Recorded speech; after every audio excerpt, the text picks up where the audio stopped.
was the event as per you, ma'am? And what is your experience about NDIM?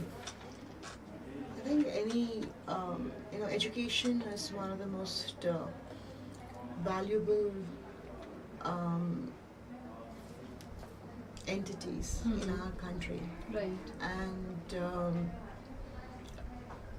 a person who gives knowledge or an acquisition of knowledge is the highest in the hierarchy of of assets. So in that sense, I think this institute is doing fantastic work. Okay. Because it not only educates large numbers of students, but it also gives them placements and opportunities to work in the management sector, industry, non-profit, social sector, wherever. But then it gives them an opportunity to work, and I think that's extremely important, and it trains them for that. As regards today's conference, it was on leadership, and it was on reimagining leadership in this century, with the peculiar problems that we have in our polity in this century. So I think people who are knowledge seekers have to constantly regroup and readdress these kinds of issues, because the moment you become stagnant, you lose a lot in terms of being relevant or pertinent to the times.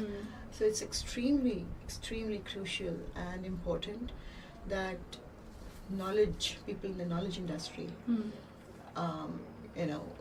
form collaborations, form partnerships, discuss, debate, dissent if need be, and arrive at commonalities, irrespective of the fact that Management Institute works in India, in the Indian domain, and Pepperdine University works in the US domain. But the world is becoming an extremely, a small village. It's called a global village now.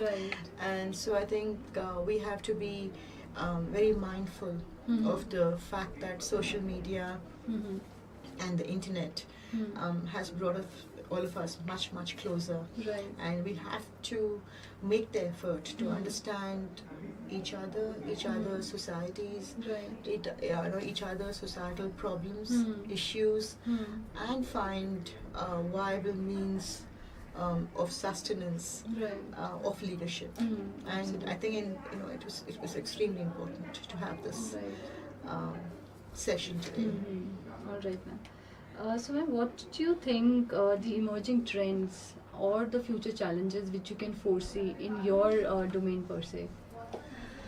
Well, I belong to the classical dance space, and I also belong to the art space, in the sense that as a performer, I don't work in an organization. I am independent to choose where I want to perform, how I want to perform, and I'm also independent to negotiate the terms of performance. As the founder festival director of Delhi International Arts Festival, I engage with government because this is the first festival which gave out the model of public-private partnership in culture, in managing culture. And I also work with the corporate sector, CSR, the public sector, media houses, engage with them, and I engage with several hundred artists per annum from all over the world, not just from India, but from all over the world. The huge depth and diversity of the arts in India is unimaginable. It takes many a lifetime to even understand one form. So you can imagine, the number of forms we have, region specific, culture specific, language specific, artistic, groups that are coming up with novel ideas, and a country like India, where tradition and heritage has a vital role to play. And I think the time has come for India not to take the arts and culture for granted, because the world is becoming extremely strategic in its approach to understanding identities and culture and heritage and placing it on a global platform, so as it's understandable, so to make it understandable to the whole world. If we talk of ourselves as natural soft power or a naturally culturally rich society and or a country, but are not strategic about placing our arts or placing the best of our artists on a global platform, we will lose out. Right, absolutely. In this whole race for space in the area of culture. So I think it's I would like to request the New Delhi Institute of Management to start an arts management course. So that people understand that there's a value to it, and that it could also become a viable professional option. Absolutely. Ma'am, what do you think this the new buzzword, which is the artificial intelligence, would it be impacting your domain in any ways?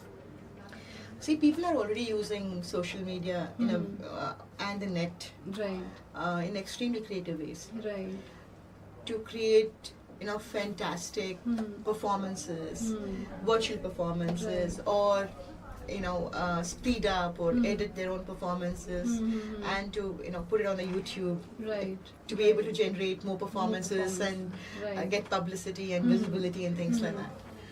But what I have noticed is that there's a value to listening to a performance, if it's a music performance or seeing a dance performance. The kind of impact that it has when you watch a live performance, it can never happen on the internet or the YouTube or any of the social media sites that we talk about. So, I mean, when you talk about artificial intelligence, what is it? Are we going to have robots dancing?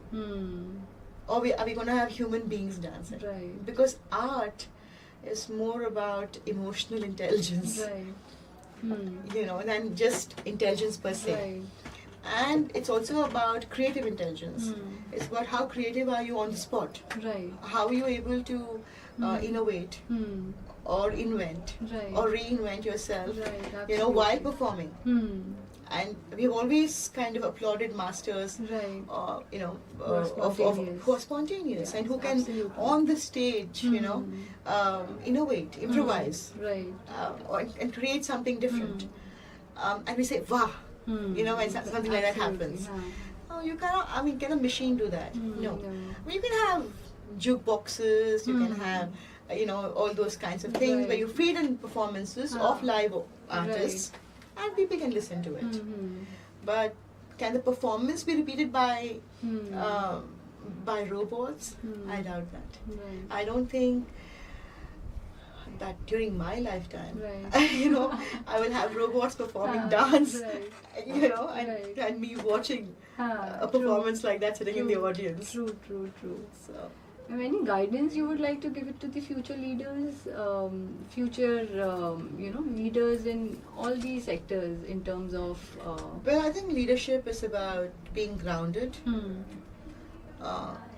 being aware, and having a certain sensitivity to the area you're operating in, and being human. Everything cannot be linked to commerce. I mean, you cannot just view people who are working for you as a head, expense head or whatever, work head or whatever you want to call them, because they are people, they're creative people. They come with their own pluses and minuses.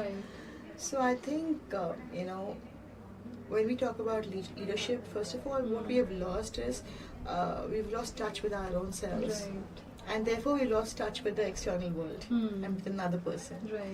So it's extremely important to be grounded, to be balanced, to be in touch with your own, inner self, your core, and then reach out to people and to, and to embrace humanity. Numbers are okay, but what kind of impact are you making on humanity? You may buy an IPL team that may be successful. You're again Right. making money. Right. You may do something else. A football team. Fine, you're making money. You may make a movie. Hmm. Again, you're looking at commerce. What Right. are you doing, which is not linked to commerce, which is not profit motivated? Right, absolutely. And so the primary motive should be that of service. Right. True. And the rest just follow suit. Nobody's saying don't live well or don't like your wealth is your wealth which you have Right. created, enjoy it. Right. Nobody is saying all that. But in a country where there's so many have-nots, and there are so many others who are working so hard to have a little, Right. you have to be be with sensitive to your environment. Right. And that's something I would. All right, ma'am. Thank you so much. It was Thanks. very, very nice and enriching to interact with you. Thank you. Thank you so much. Thank you.